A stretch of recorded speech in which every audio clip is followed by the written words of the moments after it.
மனுஷங்களோட எனர்ஜி ஃபீல்டும் ஒவ்வொரு ஆளுங்களோட எனர்ஜி ஃபீல்டும் ஒவ்வொரு விதமா வந்து வைப்ரேட் இருக்குது. இந்த பேட்டர்னுக்கு தகுந்த மாதிரி தான் அவங்களுடைய எனர்ஜி ஃபீல்டும் சுத்தி இருக்குது அப்படிங்கறத வந்து இவங்க பாக்குறாங்க. பெரிய பெரிய தடைகள்லாம் வரும்போதுதான் நம்மளுக்கு வந்து டிஸ்டர்பன்ஸ் வருது, எனர்ஜி பாதை வந்து தடைப்படுது. நம்மளுக்கு வந்து இது இப்படி ஒண்ணு இருக்குதுன்னே தெரியாததுதான் அதுக்கு காரணம். நம்மளுடைய பிளைண்ட் ஸ்பாட்ஸ் தான் அதோடைய முக்கியமான ஒரு பிரச்சனையே. ஒரு விஷயம் இப்படி இருக்குதுன்னே தெரியாத நிலையில இருக்கும்போதுதான் அதெல்லாம் நடக்குது.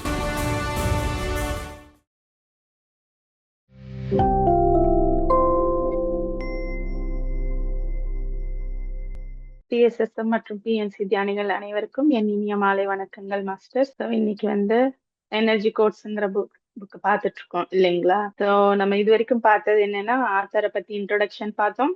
அதுக்கப்புறம் ஆத்தருக்கு எப்படி அவேக்கனிங் வந்தது, அந்த அவேக்கனிங்க்கு அப்புறம் அவங்களுடைய லைஃப் எப்படி சேஞ்ச் ஆச்சு, அதுக்கப்புறம் அவங்க பேஷண்ட்ஸ் கிட்டையும் நிறைய பேர்கிட்டையும் அவங்க வந்து எக்ஸ்பீரியன்ஸ் பண்ணதெல்லாம் நம்மளுக்கு வந்து எனர்ஜி கோட்ஸ் அப்படிங்கிற புத்தகமா நம்மளுக்கு வந்து வெளியிட்டிருக்காங்க அப்படிங்கிறத பார்த்துட்டு இருக்கோம்.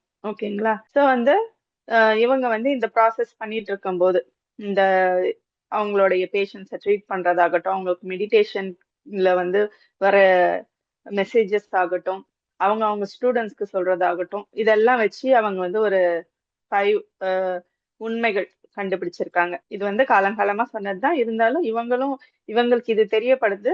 அதுக்கப்புறம் அவங்க படிக்கும் போதும் இது வந்து அவங்களுடைய கண்டுபிடிப்பும் அவங்க படிச்சதும் மேட்ச் ஆகுது அப்படிங்கிறாங்க. ஸோ அவங்க வந்து எனர்ஜியை பத்தி அவங்க வந்து 5 விஷயங்கள் வந்து 5 உண்மைகளை வந்து கண்டுபிடிச்சிருக்காங்க. ஓகேங்களா? ஸோ அதுல ஃபர்ஸ்ட் உண்மைதான் வந்து எல்லாமே வந்து ஆற்றல் தான், எல்லாமே எவ்ரிதிங் இஸ் எனர்ஜி அப்படிங்கிறது. இதை வந்து நம்ம நேத்து பார்த்தோம் இல்லைங்களா? இப்ப அடுத்தது வந்து இன்னைக்கு வந்து நம்ம பார்க்க போறது மீதம் உள்ள 4 உண்மைகள். அதுல அடுத்தாவது 2வதா நம்ம பார்க்க இருக்கிறது வந்து your life is a reflection of your energy. உங்க எனர்ஜி எப்படியோ அதுதான் உங்களுடைய வாழ்க்கையில வந்து பிரதிபலிக்குது அப்படிங்கிறது தான் இப்ப 2வது உண்மை. ஸோ வந்து எவ்ரிதிங் இஸ் எனர்ஜிங்கிறதுல என்ன பார்த்தோம், எல்லாமே ஒரு யூனிஃபைடு ஃபீல்டு மாதிரி, எல்லாமே ஒரு ஆற்றல் வளையமா வந்து பின்னி பிணைஞ்சு இருக்குது, எல்லாமே ரிலேட்டடா இருக்கு அப்படின்னு சொல்லிட்டு நம்ம பார்த்தோம் இல்லைங்களா? இன்னைக்கு வந்து நம்மளுடைய வாழ்க்கை வந்து நம்மளுடைய கான்சியஸ்னஸோடைய ரிஃப்ளெக்ஷன் தான் அப்படிங்கிறத சொல்றாங்க. அது எப்படி அப்படின்னா, இத இன்னொரு வகையிலும் சொல்லலாம். வந்து நம்ம என்ன பாக்குறோமோ, நம்ம என்ன தேடுறோமோ அதுதான் நம்மளுக்கு கிடைக்குது அப்படின்னு சொல்லலாம். ஓகேங்களா? நம்மளுடைய கான்சியஸ்னஸோடைய ரிஃப்ளெக்ஷன் தான் நம்ம வாழ்க்கை அப்படின்னு சொல்லலாம். இல்லைன்னா நம்ம என்ன தேடுறோமோ அதுதான் நம்மளுக்கு கிடைக்குது அப்படின்னு சொல்லலாம். இதெல்லாம் வந்து அவங்களுடைய பேஷண்ட்ஸ், அவங்க கிட்ட வர ஸ்டூடெண்ட்ஸோட எனர்ஜி இதெல்லாம் வந்து அவங்க வந்து படிக்கிறாங்க இல்லையா? ஒவ்வொரு இது படிக்கும் போதும் அவங்களுக்கு வித்தியாசமான புரிதல்லாம் வருது. ஏன்னா ஒவ்வொருத்தங்களும் ஒவ்வொரு மாதிரி ஒவ்வொரு மனுஷங்களோட எனர்ஜி ஃபீல்டும் ஒவ்வொரு ஆளுங்களோட எனர்ஜி ஃபீல்டும் ஒவ்வொரு விதமா வந்து வைப்ரேட் ஆயிட்டு இருக்குது. அது அவங்க அதுல பார்க்கும்போது எல்லாமே வந்து என்ன சொல்றது, அவங்களுடைய சிம்டம்ஸ், அவங்க எதுக்காக எந்த பிரச்சனைக்காக வந்திருக்காங்களோ அந்த பிரச்சனையும் அவங்களுடைய ஃபீல்டோட டிஸ்டர்பன்ஸும் பொருந்தி போகுது. இதை வந்து அவங்க வந்து பாக்குறாங்க. ஒரு நாளைக்கு 50-60 பேஷண்ட்ஸை பார்ப்பாங்க. அதனால நிறைய அவங்களுக்கு வந்து நிறைய இன்ஃபர்மேஷன் வந்து கேதர் பண்ண முடிஞ்சு, ஓகே நம்ம இந்த எனர்ஜியில இந்த டிஸ்டர்பன்ஸ் இருந்தா இந்த பிரச்சனை வரும் போல இருக்கு அப்படிங்கறதெல்லாம் அவங்களுக்கு அப்பட்டமா அப்படி கிளியர் கட்டா டேட்டாவோட அவங்களால புரிஞ்சுக்க முடிஞ்சது, ஆத்தரால புரிஞ்சுக்க முடிஞ்சது. ஸோ நம்மளுடைய நம்ம பாக்குறது, நம்ம ஃபீல் பண்றது எல்லாமே எதை பொறுத்து, நம்மளுடைய இன்டெலிஜென்ஸை பொறுத்து, நம்மளுடைய எனர்ஜியை பொறுத்து. அது இன்டர்ன் எதை டிபெண்ட் ஆயிருக்கு, நம்மளுடைய தாட்டு, நம்மளுடைய எமோஷன்ஸை டிபெண்ட் ஆகி தான் நம்ம ஒரு விஷயத்தோட இன்டராக்ட் பண்றதும் நம்ம பாக்குற விஷயங்களும் அமையுது அப்படிங்கிறாங்க.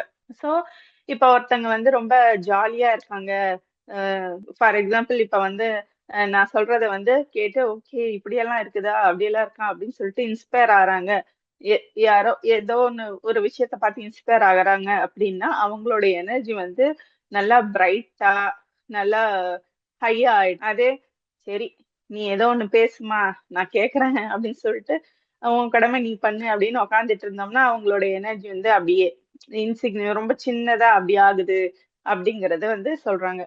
அதே இப்ப வந்து சில பேர் வந்து ரொம்ப நர்வஸா இருப்பாங்க, பேசுறதுக்கே தயங்குவாங்க. அந்த மாதிரி இருக்கிறவங்களோட எனர்ஜி ஃபீல்ட் எல்லாம் சின்னதா இருக்கும். சில பேர் வந்து நேச்சுரலா வந்து கான்ஃபிடென்ட்டா இருப்பாங்க. அவங்களுக்கெல்லாம் வந்து நிறைய கலர் பேட்டர்ன், நிறைய டிஃப்ரெண்டான எக்ஸ்பேண்ட் இருக்கும் அவங்களுக்கு. ஹம் சில பேருக்கு வந்து தாழ்வு மனப்பான்மை இருக்கும். சரி, எங்க போனாலும் நம்மளுடைய நிலை இவ்வளவுதான் அப்படின்னு சொல்லிட்டு அவங்கள பத்தியே ரொம்ப லோவா நினைச்சிட்டு இருக்கிறவங்க. இல்லைன்னா அவங்களால வந்து போய் அவங்க ஹஸ்பண்ட் கிட்ட பேச முடியாது, அவங்க ஃபேமிலியில போய் அவங்களால எக்ஸ்பிரஸ் பண்ண முடியாது, நான் இதுதான் நினைக்கிறேன் அப்படின்னு அவங்களால போய் சொல்ல முடியாது. அந்த மாதிரி இருக்கிறவங்களுக்கெல்லாம் ரொம்ப சின்ன எனர்ஜி ஃபீல்டு இருக்கு. சில பேர் வந்து ரொம்ப ஜாலியா இருப்பாங்க, கான்ஃபிடென்ட்டா இருப்பாங்க, ஓகே நம்ம போய் பேசலாம் அப்படிங்கிறது. அவங்களுக்கெல்லாம் வந்து நிறைய அடிச்சு பேசுவாங்கன்னு சொல்லுவாங்க இல்லையா, கான்ஃபிடென்ட்டா பேசுறது, போல்டா பேசுறது, எல்லாத்துக்கும் இனிஷியேட்டிவ் எடுத்துட்டு போறது, அவங்களுக்கெல்லாம் வந்து எனர்ஜி வந்து எக்ஸ்பேண்ட் ஆயிருக்கும். இது இல்லாம மூணாவது ஒரு கேட்டகரியும் இருக்கிறாங்க. அவங்க வந்து ரொம்ப கம்மியான ஆளுங்க தான்.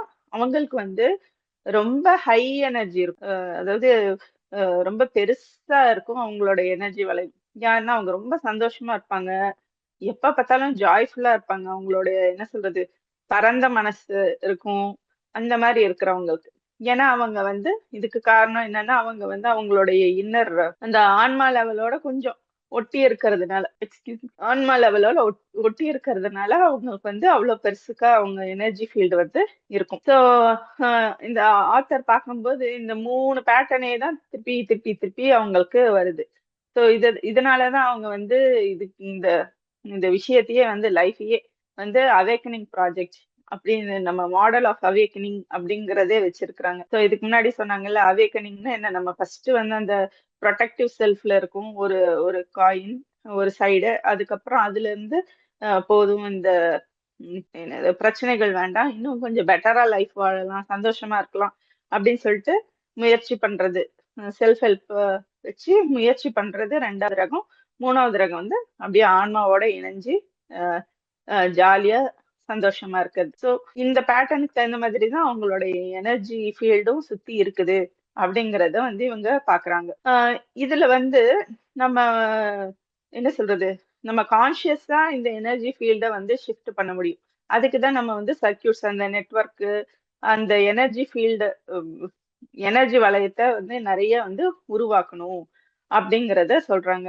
இப்ப நம்மளுக்கு வந்து எனர்ஜி வந்து சிதறி போச்சு அப்படின்னா நம்மளுக்கு வந்து அங்க வந்து மூவ்மெண்ட் இருக்காது இல்லைங்களா, அது வந்து அங்கங்க தடைப்பட்டு இருக்கும். அந்த மாதிரி இருக்கும்போது நம்மளுக்கு வந்து ஹெல்த்ல வந்து பிரச்சனையாறது, இல்லைன்னா எமோஷன்ஸ்ல பிரச்சனையாறது, அந்த மாதிரி பிசிக்கலா நம்மளுக்கு வந்து அது வந்து ரிஃப்ளெக்ட் ஆகும். ஸோ இதெல்லாம் வந்து அந்த எனர்ஜி வளையத்துல வந்து நம்மளுக்கு வந்து தடைப்படும் போது நம்மளுக்கு பிரச்சனைகளும் வருது. ஸோ இது வந்து ஒரு மெர்க்குரி வந்து சிதறிட்டா அந்த மெர்க்குரியை வந்து ஒன்னா சேர்த்ததுக்கு ஒவ்வொன்றும் அப்படியே கிட்ட கிட்ட வந்து இணைஞ்சு ஒன்னா ஆகுது இல்லைங்களா, அந்த மாதிரி எனர்ஜியும் தன்னைத்தானே வந்து அதை சரி பண்றதுக்கு அது முயற்சி பண்ணிக்கிட்டே இருக்கும். ஸோ அதுக்கு நம்ம வந்து விடணும். ஏன்னா எல்லாமே ஒரே சிங்கிள் நெட்வொர்க், அதனால அந்த எனர்ஜி ஃப்ளோ வந்து ஹீல் ஆயிக்கிறதுக்கு, தன்னைத்தானே சரி பண்ணிக்கிறதுக்கு அது வந்து முயற்சி பண்ணிக்கிட்டே இருக்கும். அதையும் மீறி நம்மளுக்கு அந்த அந்த பெரிய பெரிய தடைகள்லாம் வரும்போதுதான் நம்மளுக்கு வந்து டிஸ்டர்பன்ஸ் வருது. ஸோ நம்மளுக்கு வந்து இப்ப வந்து நம்ம எண்ணங்களால நம்ம வந்து சில டைம் அதை தடை பண்ணுவோம், இது முடியாது, அது நடக்காது அப்படிங்கிற போது அந்த எனர்ஜி பாதை வந்து தடைப்படுது. ஒரு ஆட் ஒரு என்ன சொல்றது, ஒரு ஓடையில ஒரு ஆத்துல வந்து நம்மளுக்கு தடை போட்டா கொஞ்சம் கொஞ்சமா அந்த நீர் வரத்து வந்து அப்படியே ஸ்டாப் ஆயிடுது இல்லையா, அந்த மாதிரி அந்த இடத்துல கொஞ்சம் கொஞ்சமா எனர்ஜி ஃப்ளோ வந்து ஸ்டாப் ஆன உடனே நம்மளுக்கு அந்த இடத்துல வந்து பிரச்சனை வந்து வர ஆரம்பிக்குது. இது என்னன்னா நம்மளுக்கு வந்து இது இப்படி ஒண்ணு இருக்குதுன்னே தெரியாததுக்கு காரணம், தெரியாததுதான் அதுக்கு காரணம். நம்மளுடைய பிளைண்ட் ஸ்பாட்ஸ் தான் அதோடைய முக்கியமான ஒரு பிரச்சனையே. இங்க ஒரு பிரச்சனை இருக்கு அப்படின்னு தெரிஞ்சதுன்னா நம்ம வந்து அங்க சரி பண்ணலாம். இந்த பிரச்சனைன்னே ஒண்ணு நம்மளுக்கு தெரியலைன்னா அது எப்படி நம்ம வந்து சரி பண்ண முடியும். அதனாலதான் வந்து நம்ம கொஞ்சம் கொஞ்சமா விழிப்படையணும் அப்படிங்கிறது. ஸோ அது நம்மளுக்கு அது புரிஞ்சாதான் நம்ம ஓகே, நம்ம நம்ம ரவுட் வந்து இது கிடையாது, இந்த வழி தான் நம்ம தேர்ந்தெடுக்கணும் அப்படின்னு நம்மளுக்கு அது தெரியும் போதுதான் நம்ம வந்து ஆன்மீகத்துக்குள்ளார அந்த ஆன்மாவை நோக்கி பயணத்தையே பண்ணுவோம் இல்லைங்களா? இல்லைன்னா இது வந்து எதுக்கு சும்மா உட்காந்துட்டு இருக்கணும், எதுக்கு மெடிடேஷன் சும்மா உட்காந்துட்டு இருக்கணும், எதுக்கு சுவாத்தியாயான்னு இப்போ உட்காந்து இந்த கதையெல்லாம் கேட்கணும் அப்படின்னு சொல்லிட்டு போர் அடிச்சிரும் இல்லைங்களா? ஏன்னா அந்த அவங்களுக்கு அப்படி ஒண்ணு இருக்குதுன்னே ஒரு விஷயம் இப்படி இருக்குதுன்னே தெரியாத நிலையில இருக்கும்போதுதான் அதெல்லாம் நடக்குது. ஒரு மனுஷங்களுக்கு வந்து அதாவது நம்ம ஒரு ஹியூமன் பாடி எடுத்துக்கிட்டோம்னா எந்த ஒரு சிஸ்டம்னாலும் சரி, ஆனா மனுஷங்களுக்குள்ளார வந்து நிறைய எனர்ஜி பேண்ட்வித் வந்து சுத்திக்கிட்டே இருக்குது. ஓகேங்களா? இது வந்து ஒரு 5 லெவலா வந்து ஆத்தர் வந்து பிரிக்கிறாங்க. அது ஒண்ணும் இல்ல, நம்மளுக்கு வந்து பஞ்ச கோஷம் அப்படின்னு சொல்றாங்க இல்லையா? அததான் வந்து ஆத்தர் வந்து இங்க வந்து சொல்றாங்க. ஃபர்ஸ்ட் வந்து ஸ்பிரிச்சுவல் பாடி, அதுதான் நம்மளுடைய உண்மையான நேச்சர். அது வந்து ஒரு பியோர் எனர்ஜி, எனர்ஜி ஃபார்ம்ல இருக்கிறது.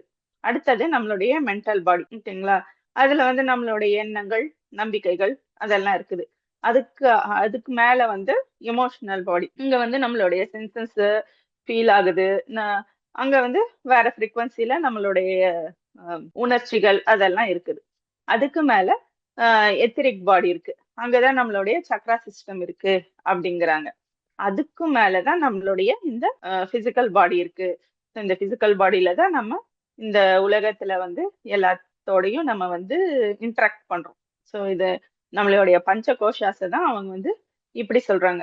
ஸோ நம்மளுடைய பியோரஸ்ட் ஃபார்ம் என்ன இருக்குது, அந்த ஸ்பிரிச்சுவல் பாடி, அந்த உண்மையான எனர்ஜி ஃபார்ம்ல அப்படி நம்ம இருக்கிறோம். அந்த எனர்ஜி தான் வந்து கொஞ்சம் கொஞ்சமா டென்ஸ் ஆகி மேல ஒரு லேயர், அதுக்கு மேல ஒரு லேயர் அப்படின்னு சொல்லிட்டு நம்மளுக்கு வந்து மாறி இந்த பிசிக்கல் லெவல்ல இந்த ஸ்கின், இந்த இந்த உடலா நம்ம வந்து இயங்கிக்கிட்டு இருக்கிறோம். நம்மளுக்கு வந்து இந்த ஸோ எல்லாமே எனர்ஜி தான் இல்லைங்களா? அந்த 5 லேயர் ஆஃப் உடலும் எனர்ஜி தான். அது ஜஸ்ட் அதனுடைய திக்னஸ் தான் டிஃப்ரென்ஸ் அப்படின்னு வச்சுக்கலாம். ஸோ நம்மளுடைய ஸ்பிரிச்சுவல் பாடி இருக்கு இல்லைங்களா, உள்ளார இருக்க அந்த பியூர் எனர்ஜி. ஸோ அந்த எனர்ஜி ரொம்ப ஸ்ட்ராங்கா இருந்தாலே அதனுடைய பிரதிபலிப்பு எங்க இருக்கும், நம்மளுக்கு இந்த பிசிக்கல் பாடியில வரைக்கும் இருக்கும். ஓகேங்களா? அதனாலதான் நம்மளுக்கு வந்து சில டைம் வந்து சில பேருக்கு வந்து மிராக்குலஸா ஹீல் ஆகுறது, மெடிடேஷன் பண்ண உடனே எனக்கு வந்து தலைவலி போயிடுச்சு, எனக்கு வந்து ரொம்ப வருஷமா இருந்த பிசிக்கல் எயில்மெண்ட் எல்லாம் போயிடுச்சு அப்படிங்கறத சொல்றாங்க இல்லையா? ஏன்னா அந்த எல்லாமே எனர்ஜி, ஒரே எனர்ஜி சிஸ்டம் அப்படியே இருக்கிறதுனால அந்த உள்ளார இருக்கிற அந்த எனர்ஜி ஆக்டிவேட் ஆகும்போது நமக்கு வந்து பிசிக்கல் பாடி வரைக்கும் எல்லா அந்த மீதம் இருக்கிற அந்த 4 உடல்லையும் 4 அந்த பஞ்ச கோஷத்துல எல்லா இடத்துலயுமே அது வந்து ரிஃப்ளெக்ட் ஆகுது. ஓகேங்களா? சோ நம்ம இப்ப இங்க பிளாக்கேஜஸ் அப்படிங்கிறது உண்மையிலே என்ன அப்படின்னா அந்த விழிப்பற்ற அந்த தன்மை தான். பேசிக்கலா அடிப்படையில பார்த்தா அங்க வந்து விழிப்பற்ற நம்மளுடைய ஆன்மா வந்து விழிப்படையாத நிலையில இருக்கிறது தான் அதுக்கு வந்து காரணம். அதுதான் நம்மளுக்கு வந்து இந்த செதர்ன நம்மளோட ஈகோயிக் பர்சனாலிட்டி அங்க க்ரோ ஆகிறதுக்கு காரணம். ஓகேங்களா? நம்ம வந்து நம்ம இந்த எனர்ஜியை வந்து எந்த அளவுக்கு நம்ம செதறி இருக்குதோ நம்மளோட எனர்ஜி, அந்த அளவுக்கு நம்மளுடைய சிஸ்டம் வந்து டென்ஸா இருக்குது. டென்ஸா இருக்கிறதுனால என்ன காரணம், ரொம்ப டென்ஸா இருந்தா என்ன பார்ப்போம், நம்ம பிசிக்கல் லெவல்ல தான் எல்லாமே சென்ஸ் பண்ணுவோம், எல்லாமே வெளிப்புறத்துல பார்ப்போம். ஓகேங்களா? இது வந்து நம்மளுக்கு ஃபர்ஸ்ட் டே வந்து ஹரிஷ் சார் வந்து ஒரு கொஸ்டின் கேட்டிருந்தார். நம்மளுக்கு வந்து எனர்ஜி வெளியில சிதறதுனால என்ன ஆக போகுது நம்மளுக்கு அப்படின்னு சொல்லிட்டு ஒரு கொஸ்டின் கேட்டிருந்தாருன்னு நினைக்கிறேன். ஸோ நம்மளுக்கு வெளியில வந்து எனர்ஜி சிதறல் இருக்கிறதுனால எல்லாமே டென்ஸ் ஃபார்ம்ல நம்ம பாக்குறதுனால எல்லாமே நம்ம பிசிக்கலா தான் நம்ம தேடுவோம், எல்லாமே வெளியில தேடுவோம். வெளியில தேடினா அதோடைய அல்டிமேட் ரிசல்ட் என்னவா இருக்கும், பயம், ஸ்ட்ரெஸ் இதுவா தான் இருக்கும். ஓகேங்களா? நம்ம வந்து என்ன சொல்றது, லைஃப் எல்லாமே கஷ்டத்தோட அந்த மாதிரி தான் நம்ம வந்து பார்க்க வேண்டியதா இருக்கும். எல்லாமே என்ன சொல்றது, ஈகோ வந்து பெருசா இருக்கும், நம்மளுடைய ப்ரொடக்டிவ் பர்சனாலிட்டி வந்து பெருசா இருக்கும். அதை பொறுத்து அதனுடைய வெளிப்பாடா தான் எல்லாத்தையும் பார்ப்போம். அது திரும்ப ஃபீட்பேக் லூப்ல அதுல நம்மளுக்கு பெயின் அந்த மாதிரி தான் கொடுக்கீங்களா.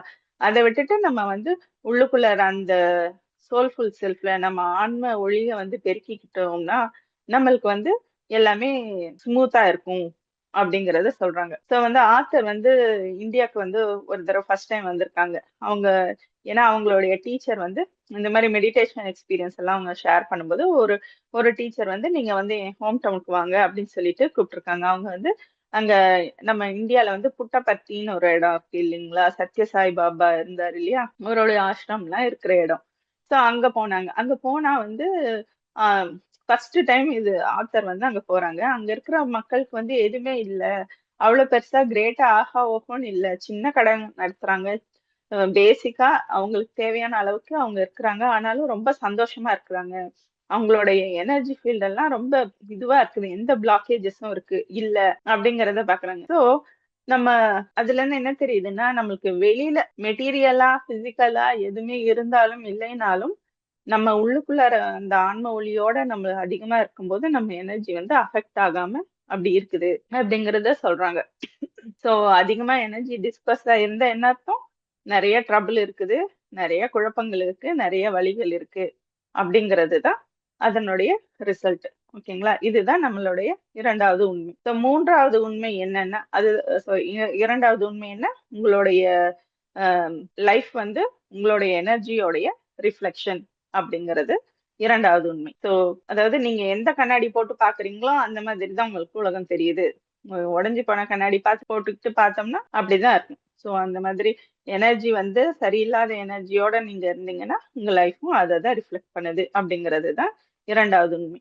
இப்ப வந்து மூன்றாவது உண்மை, அதுல வந்து நீங்க தான் creator of your own life. ஓகேங்களா, இது வந்து எல்லாருமே சொல்றாங்க, நம்ம தான் வந்து லைஃபோட கிரியேட்டர் அப்படிங்கிறது.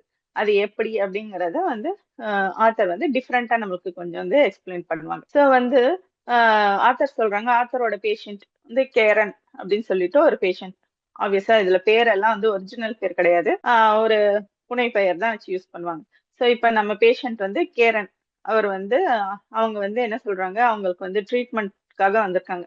எதுக்கு வந்திருக்காங்கன்னா, அவங்களுக்கு வந்து ஒரு விபத்து நடந்தது. விபத்து நடந்த உடனே அவங்களுடைய நெக்கு, ஷோல்டரு எல்லாம் ரொம்ப வலிக்க ஆரம்பிச்சிருச்சு. ஸோ அதுக்காக சரி பண்ணிக்கிறதுக்காக வந்து டாக்டர் கிட்ட வந்திருக்காங்க. அதாவது ஆத்தர், நம்மளுடைய ஆத்தர் டாக்டர் இல்லைங்களா, அவங்க கிட்ட வந்திருக்காங்க. ஸோ அவங்க வந்து எப்படி நடந்தது அப்படின்னு எக்ஸ்பிளைன் பண்றாங்க. அந்த விபத்தை எக்ஸ்பிளைன் பண்ணும்போது அவங்க வந்து ரொம்ப பயத்தோடையும் வலியோடையும் ரொம்ப பதறி போய் சொல்றதுனால அவங்களுடைய ஆரா வந்து அப்படியே அவங்களோட எனர்ஜி ஃப்ளோ வந்து அங்கங்க பிளாக் ஆகுறது, செதறது வந்து ஆத்தரால வந்து ஃபீல் பண்ண முடியுது. உடனே அவங்க வந்துட்டு அந்த பேஷண்ட்டை வந்து படுக்க வச்சுட்டு அவங்களுடைய ஹார்ட் மேலேயும் வயிற்று பகுதி மேலேயும் கையை வச்சு அவங்க வந்து எனர்ஜி பிளாக் எல்லாம் வந்து ஸ்ட்ரீம்லைன் பண்றாங்க. எனர்ஜி ஃப்ளோ நல்லா பாயறதுக்கு அந்த பிளாக்கேஜ் எல்லாம் ரிமூவ் பண்ணி விட்டுறாங்க. பண்ண உடனே அந்த பேஷண்ட்டுக்கு வந்து ரொம்ப காமா அமைதியா அப்படியே ரிலாக்ஸ்டா ஃபீல் பண்றாங்க. ஓகேங்களா, பண்ண உடனே திரும்ப அவங்கள வந்து கூப்பிட்டு நீ சொல்லுமா உன் ஆக்சிடென்ட் கதைய அப்படின்னு சொல்லிட்டு கேக்குறாங்க. கேட்ட உடனே திரும்ப அவங்க வந்து, ஓ அந்த லாரி எப்படி இடிக்க வந்தான் தெரியுமா, எனக்கு ரொம்ப பயமா இருந்ததுன்னு திரும்ப அவங்க எக்ஸ்பிளைன் பண்ணும்போது திரும்ப அவங்களுடைய எனர்ஜி ஃபீல்ட அப்படியே வந்து சுருங்குறத பாக்குறாங்க. அங்கங்க வந்து டிஸ்டர்ப் ஆகுறத வந்து அவங்க பாக்குறாங்க. உடனே அவங்க வந்து சரி, இப்ப நான் கொஞ்ச நேரத்துக்கு முன்னாடி நான் உன் மேல வந்து கை வச்சு உன்னை ஹீல் பண்ணேன் இல்லையா, அதை யோசிச்சு பாரு அப்படின்னு உடனே அவங்களுக்கு திரும்ப வந்து நார்மலா ரிலாக்ஸா ஆகுது. ஓகேங்களா, சோ இதுல இருந்து என்ன தெரியுதுன்னா, ஒரு அவங்க ஒரு விஷயத்த நினைக்கிறாங்க. நம்ம அந்த விஷயத்த நினைக்கும் போது அவங்களுக்கு வந்து அந்த அந்த எனர்ஜி ஃப்ளோ, ஒரு ஒரு கஷ்டத்தை நினைக்கும் போது அவங்களுக்கு வந்து அந்த எனர்ஜி ஃப்ளோ தடைப்படுது. தடைப்பட்ட உடனேவே அவங்களுக்கு வந்து ரிஃப்ளெக்ஷனாவும் அவங்களுடைய லைஃப்லயும் ரிஃப்ளெக்ட் ஆகுது. ஓகேங்களா, அதனாலதான் நம்ம தான் வந்து நம்ம ரியாலிட்டிஸ் எல்லாம் கிரியேட் பண்றோம். ஏன்னா அது வந்து ஒரு ஃபீட்பேக் லூப் மூலமா நம்மளுக்கு வர்றத திரும்ப ரிஃப்ளெக்ட் பண்றோம், திரும்ப நம்ம எனர்ஜியை டிஸ்டர்ப் பண்றோம், திரும்ப அதுக்கு தகுந்த விளைவுகள் வருது. ஸோ இந்த இரண்டாவது உண்மையினால திரும்ப ரெண்டாவது உண்மை ஆக்டிவேட் ஆகுது அப்படிங்கிறது கணக்கு. ஓகேங்களா, so disturb energy field disturb ஆனா என்ன ஆகும், திரும்ப லைஃப்லயும் பிரச்சனைகள் வருது. ஸோ இந்த உண்மை நம்மளுக்கு வந்து நல்லா தெரிஞ்சிச்சுன்னா நம்மளுக்கு வந்து நிறைய ஃப்ரீடம், நம்ம சுதந்திரம் எல்லாமே வந்து நம்மளுக்கு புரிய ஆரம்பிக்கும். ஸோ ஆக்சுவலா நம்ம வந்து நீங்க தான் கிரியேட்டர் அப்படின்னு சொல்றோமே, நம்ம தான் நம்மளுடைய லைஃப் கிரியேட்டர் அப்படின்னு சொல்றோமே, அது ஆக்சுவலா எப்படி ஒர்க் ஆகுது அப்படிங்கறத வந்து ஆத்தர் நம்மளுக்கு இப்ப எக்ஸ்பிளைன் பண்றாங்க. அது ரொம்ப ஈஸிங்க. நம்ம வந்து நம்ம தான் எனர்ஜி அப்படின்னு ஃபர்ஸ்ட் பேஜ்ல இருந்து எல்லாத்தையும் சொல்லிக்கிட்டே இருக்கிறாங்க இல்லையா, நம்ம தான் எனர்ஜி, நம்ம எல்லாமே எனர்ஜி, இருக்கிறது எல்லாமே எனர்ஜி. ஓகேங்களா, ஸோ இப்ப எனர்ஜியோட பில்டிங் பிளாக் என்ன, எனர்ஜியோடைய சின்ன பார்ட்டிக்கல் என்னன்னா ஃபோட்டான் அப்படின்னு சொல்லிட்டு அதுக்கு பேர் இருக்கு. அதுதான் இருக்கிறதுலயே நம்மளுக்கு தெரிஞ்சதுலயே ரொம்ப சின்னதான பார்ட்டிக்கல் இந்த குவாண்டம் வேர்ல்டுலயே. குவாண்டம் வேர்ல்டுங்கிறது என்ன, ரொம்ப மைக்ரோஸ்கோபிக். இன்னும் அட்டாமிக் லெவல்ல இன்னும் சின்னதா ஒரு உலகம் இருந்தா எப்படி இருக்குமோ அதுல ஒரு பேசிக் பில்டிங் பிளாக், அதுல அதனுடைய அணு அப்படின்னு வச்சுக்கலாம். ஓகேங்களா? அதுதான் ஃபோட்டான். ஸோ ஃபோட்டானுக்கு வந்து கிட்டத்தட்ட வந்து மாஸே கிடையாது. மாஸ்னா வெயிட்டே கிடையாது. ஓகேங்களா? அது வந்து எனர்ஜிக்கும், எனர்ஜினா ஆற்றல், மேட்டர்னா பிசிக்கலான ஃபார்ம். ஓகேங்களா? இந்த ஆற்றலுக்கும் இந்த மேட்டருக்கும் இடைப்பட்ட ஒரு பகுதி தான் ஃபோட்டான். கிட்டத்தட்ட எனர்ஜியோடைய தாட், வில், பிரெயின் எப்படி வேணா வச்சுக்கலாம். அதுதான் வந்து ஃபோட்டான் அப்படின்னு சொல்லிட்டு சொல்றாங்க. ஸோ இந்த ஃபோட்டான் எப்படி பிஹேவ் பண்ணுது அப்படின்னு கண்டுபிடிச்சிருக்காங்கன்னா, இது வந்து எனர்ஜியாவும் பிஹேவ் பண்ணுதான், மேட்டராவும் பார்ட்டிகிளாவும் பிஹேவ் பண்ணுது. நம்ம வந்து எந்த மாதிரி டெஸ்ட் பண்றோமோ அந்த மாதிரி அது பிஹேவ் பண்ணுது. அதாவது நம்மளோட எக்ஸ்பெக்டேஷன்ஸ்க்கும் நம்மளோட எண்ணங்களுக்கும் தகுந்த மாதிரி அந்த ஃபோட்டான் வந்து ரிஃப்ளெக்ட் பண்ணுது. அதாவது போத் கான்சியஸாவும் சப்கான்சியஸாவும் அந்த மாதிரி தான் நம்மளுடைய ஃபோட்டான்ஸ் வந்து